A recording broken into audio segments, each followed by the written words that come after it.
Good evening tonight. I'm Callihan Marshall. Thank you for joining us. Yeah, Don and Chris, and we're all actually starting to pick up right now. Air Force One has stayed put. Good news, the boil water advisory for New Hartford and Utica has been lifted. John Camarillo has been without his medication for 3 days now, and he absolutely needs it. They are seeing some of those trends, and the biggest one is the flu season is starting earlier this year. We talked before this, you said people have been coming to you after watching the episode. What are some of the things that people have done? I grabbed a pierogi, not the fish because it's way too big for that, but Callihan tradition here. But it's a little different when it's your last shift. New Hartford Police Lieutenant Tim O'Neill can vouch for this. An elderly New Hartford resident is now dead after a fire rips through the home. The reason for this rally was to bring awareness to bullying inside of schools and just bullying in general. Mothers of soldiers who died while serving in the armed forces were honored today. Don and Kristen, Kirkland's town supervisor, tells me they didn't actually cancel the gun show. The organizer did, and he has emails to prove that. Now he says what did it was the disagreement on the cost for the amount of security he wanted to have for the event. Kirkland's town supervisor says this whole conversation with the organizer, David Petronas, happened between April 10th and April 17th. Seeing that he didn't have a security plan, that I put a plan in place for him. My concern with the security was I wanted to make sure that it was at least a licensed security agency. Meelan says the reason why he wanted amped up security was because of all the controversy surrounding the location of the gun show, which is near a school. He says he felt safety was top priority.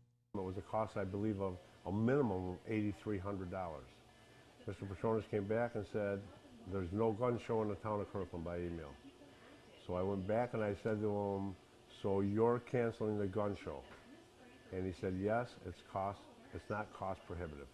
After Petronas made this decision, he posted this to his website, neaca.com. It says canceled by the town of Kirkland. Meelan says it's not true.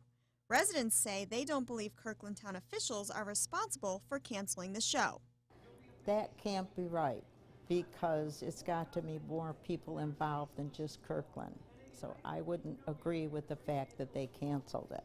Meelan tells me the board didn't even get to vote on it. Now we have reached out to Mr. Petronas for comment and are still waiting to hear back.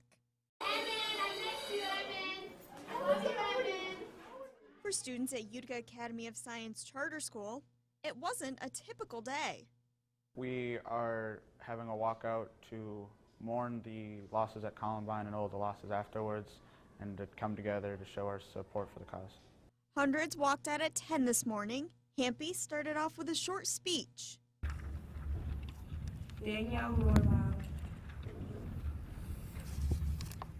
Students then read off the names of the 13 victims who were shot and killed at Columbine High School 19 years ago, followed by a moment of silence.